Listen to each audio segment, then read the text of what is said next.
Drugs have been abused for hundreds of years all over the world, and their effects have been felt for just as long. There have always been those who abuse them, which leads to addiction. With the cultivation of wheat and barley came beer. Water wasn't particularly healthy, and the weak alcohol content in beer killed off a lot of harmful organisms in the water. Throughout the time that beer was gaining popularity, the Indians, Assyrians, and Egyptians were cultivating and preparing opium. Opium was a drug of choice for upper classes, and many people use it to relax and pass the time. One Egyptian scroll recommends using opium to soothe a crying baby. Cocaine is a powerful stimulant derived from the cocoa plant in South America. It has been cultivated for 3,500 years and has been used for a variety of medicinal and recreational purposes. Heroin was synthesized from morphine in 1874 and used in a variety of medical settings before its powerful addiction properties were discovered. The misuse of prescription drugs have serious medical consequences. Overdose deaths involving prescription opiates were 5 times higher in 2016 than 1999. During the second millennium, world trade started to be more prominent. Various conquistadors discovered the drugs that kept the locals going, especially cocaine, which was touted as a wonder cure for all ailments. Opium was widely available by physicians and used for pain relief. Morphine was introduced in 1827 as a commercial drug and quickly reached epidemic levels by the Civil War, when 45,000 soldiers came home unable to function without it. In the late half of the 19th century, drug abuse was so widespread that Britain went to war twice with China to keep opium trade routes open. These naturally became known as the Opium Wars. Heroin and other opiates were synthesized and marketed as non-addictive alternatives to morphine. Of course, heroin did turn out to be very addictive, causing more people to abuse the drug. Thanks to increased chemical and drug development in the 20th century, more drugs with abusive potential became available. LSD, methamphetamine, and synthetic opiates are all relatively recent drugs. To counter the growing tide of addiction, drug laws have become stricter, and drug addiction started to carry a serious social stigma. Battling a substance abuse disorder is viewed by many as a personal experience. Because harmful substances have devastating effects on the user, many may not take into consideration other people directly involved. Addiction affects the family, spouses, children, and parents. Addicts experience emotional damage, as well as financial, legal, medical, and other consequences. The genetic ties can also hold the seeds of compulsive or addictive behaviors. The self-harming actions that children observe in their parents can become habits that affect their lives as they grow. According to Psychology Today, 1 in 5 children grow up in a home where a parent abuses drugs or alcohol. Children growing up seeing a parent addicted to drugs or alcohol are more likely to develop substance abuse disorders in their adulthood. They are also 3 times more likely to being sexually and physically abused as well as neglected. There is no doubt that parental substance abuse interferes with the physical and emotional development of children. Yet addiction also affects the health of the family as a whole. In order for all members of a household to have rewarding relationships and healthy lives, substance abuse treatment must address everyone in the family, not just the individual who uses the drugs or alcohol.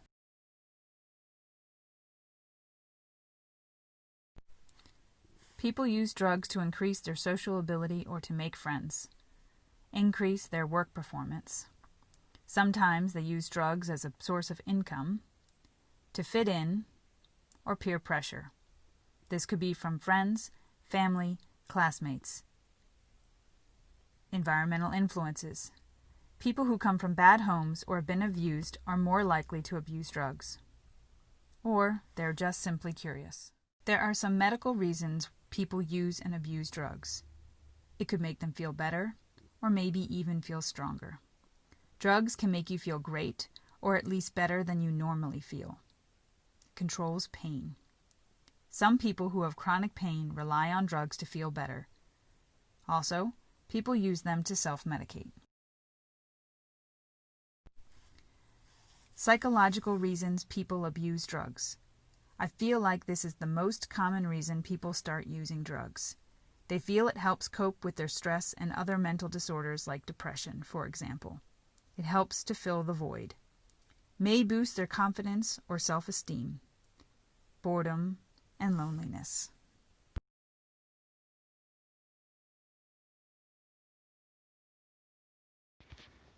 What is trauma? It is a deeply distressing or disturbing experience.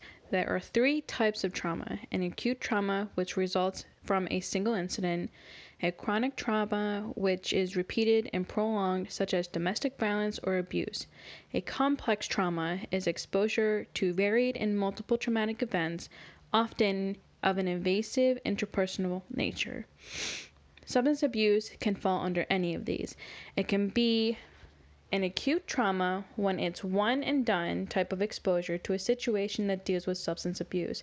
For example, when your friends pressure you to go to a party and there's drinking and drug usage, you're completely out of your comfort zone, and it can be traumatizing, especially if you're a little socially awkward and you feel like you don't belong. And that this is wrong. You can take it to the authorities, but in the end, it's still a traumatizing experience that could be worked out in therapy. To be that uncomfortable could lead it to be an only one-time occurrence. Chronic trauma is when you have a family member that is using over and over again and can be violent or commit acts of sexual abuse towards you. Complex trauma is with multiple events of many drug abuse exposures. For example, when you hang out with friends and all they want to do is be under the influence of some type. It's so easy to manipulate children. They don't really know what substance abuse is. This will cause trust issues because they trust so easily. Eventually, when they're old enough to process what's happening, it might turn into aggression and they could potentially develop PTSD. Children are often vulnerable to external sources. The chances of them developing a substance abuse problem themselves is pretty high in their adult years. Arguments between parents might deem to be normal for the child and will create a lot of emotional stress that children just aren't able to handle. They are also 3 times more likely being neglected, physically and sexually abused. Seeing a parent on drugs often creates distressing emotions, which not only creates delays in learning and development, but prolonged mental and emotional disorders. They will eventually develop self-blame that their parents are addicted to a type of substance abuse. What if the roles were reversed? When the parents are the one dealing with their child who is dealing with substance abuse, they often have a traumatic awakening that their parenting wasn't that great, and they often wonder where they went wrong. Friends can be peer pressured into substance abuse. They will eventually not want to hang out with you due to social pressure. Your drug abuse will change your friendship group setting. The kind of trauma you will cause them will be social pressure of you constantly being on any type of substance abuse. The chemicals in your brain make your behavior very different than who you really are. You will lose their trust and loyalty. They can develop PTSD and anxiety with hanging out with you, even bad depression, as their friend they have known is not there anymore. Extended family. Your extended family will have trauma when it comes to you. They will also lose their trust in you. They will lose faith in you if they don't think that you're getting the help that you need. They will develop self-worth issues as if they don't feel worthy enough of you to get sober. They can shut down when it comes to talking about things that are hard. They could become closed off to people and from the rest of society. They could develop PTSD of seeing you potentially overdose. You could create paranoia for them that they will get the wrong type of call and that it will be too late for you to be saved. They could develop depression because they love you and they just want you to get the help to better your life. Spouses. Being married to someone who has a drug abuse problem weighs heavily on your mental health. You're married to a person who you had the idea of spending your entire life with. You never imagined that it would end up like this, but you stayed because you love the person. It will ruin your marriage in the long term. You could become an enabler because you're exposed to their manipulation, especially if you're an addict as well. You'll tend to feed off each other, and it will be hard to come back from that type of substance abuse. If you're the only spouse that is not having a substance abuse problem, you could develop unhealthy coping mechanisms. Denial, suppression, and anxiety because your husband or wife does not want to get the treatment that they need. You develop a sense of codependency. Because of denial or suppression, they will find any excuse in the book to make them stay in the good graces of yourself and others. This kind of behavior will develop PTSD as they feel like they can't leave. This will develop depression, anxiety, and paranoia. Your family falling apart emotionally, psychologically. For children, this could mean your parents are fighting a lot. The emotional turmoil of fighting all the time, trying to make a family work out, and it just isn't. It could cause you to argue with your underlying disabilities like personality disorders or even bipolar. When children see their parents fighting, they often turn to things to act out or to numb the pain of emotional distress. The loss of people you love by death or divorce. When you lose someone because of death, grief is not taken lightly. Treatment is very important to properly deal with the trauma that a death of a loved one brings. It could cause severe depression.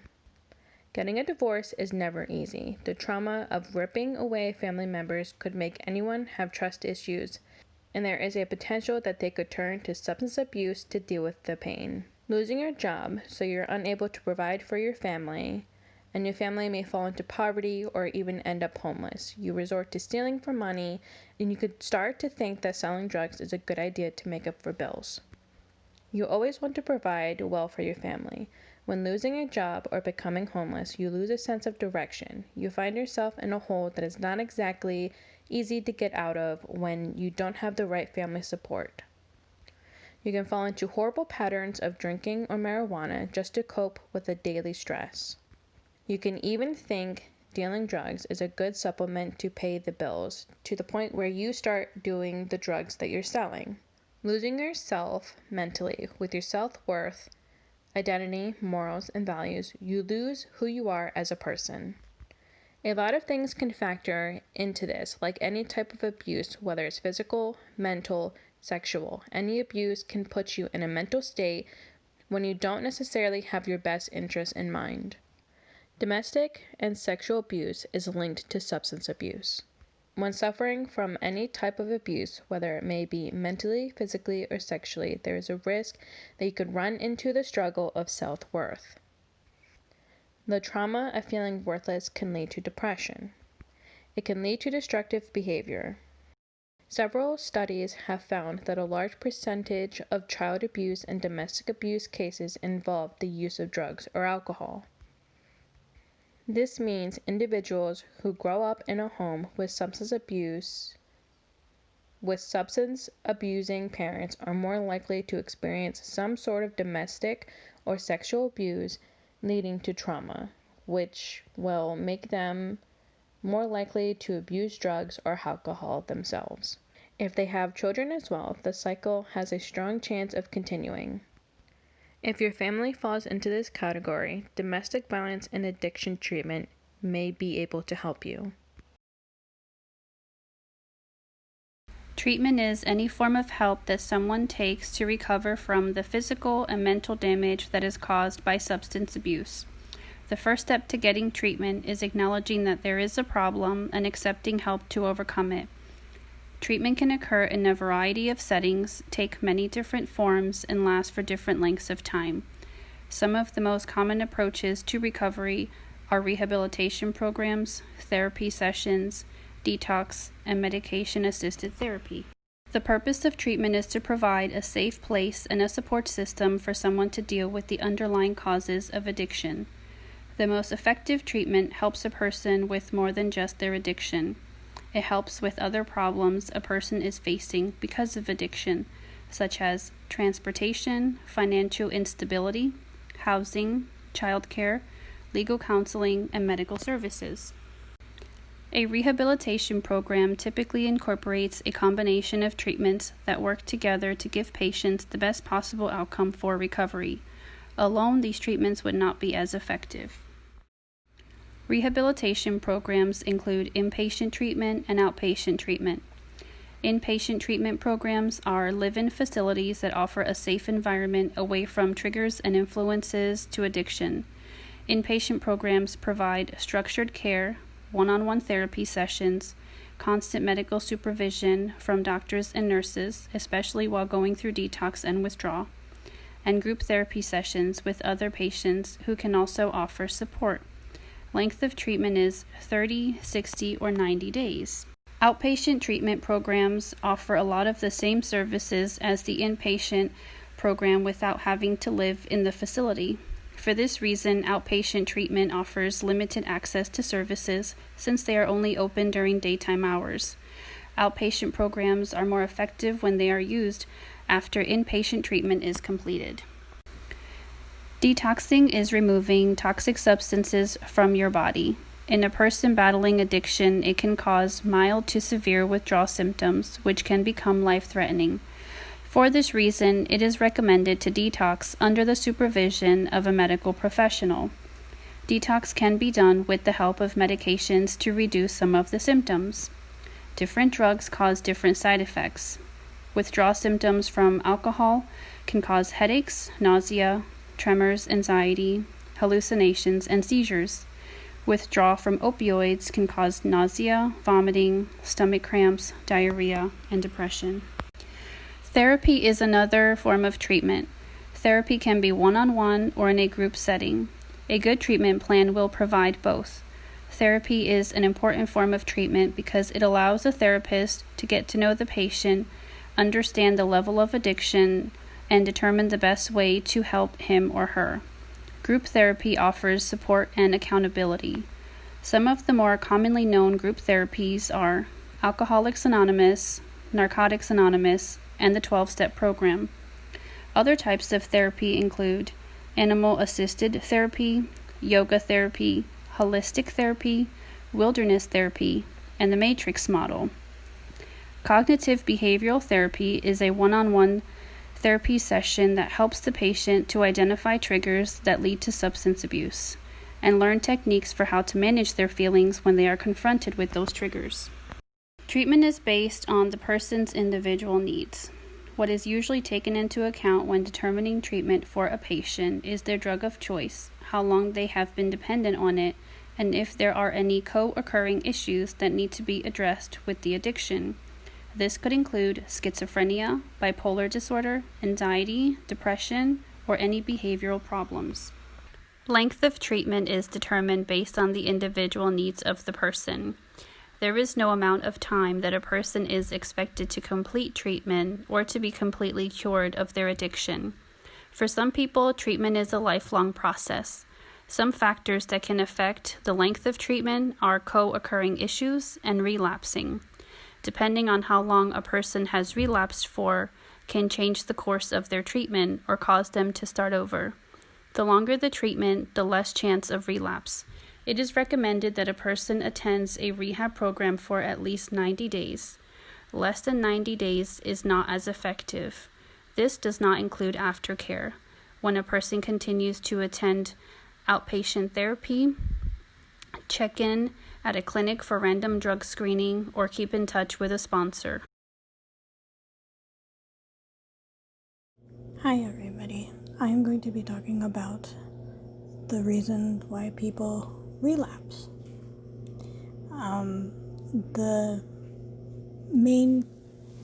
There are 5 reasons that I have found that are the main reasons why people do relapse.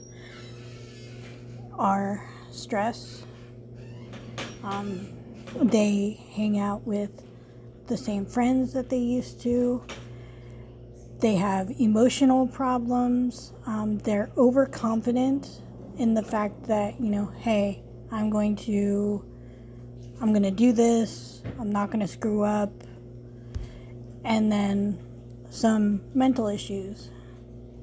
And On the average, about 40 to 50% of drug and alcohol addicted individuals will relapse. Now, I'm going to talk about stress. Stress is the leading cause of people to relapse.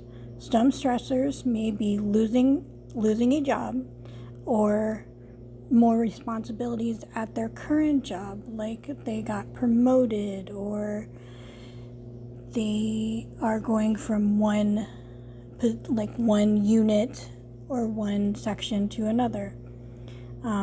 Another big stressor is that the person is in a bad relationship or they lost somebody that they were very close to. Also, mental illness or physical illness. Physical illness, the prescriptions that the person is subscribed can have mind-altering properties and can trigger relapse, like if they're injured and they're on, unfortunately, oxycodone or some type of narcotic, or like I have before this, mental illness that can trigger a relapse.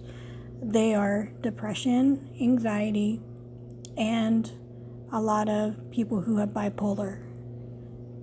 They take these drugs to suppress their illness to make them feel better. Here are some ways that you can prevent a person from relapsing. The person goes to a meeting. They go to a counselor.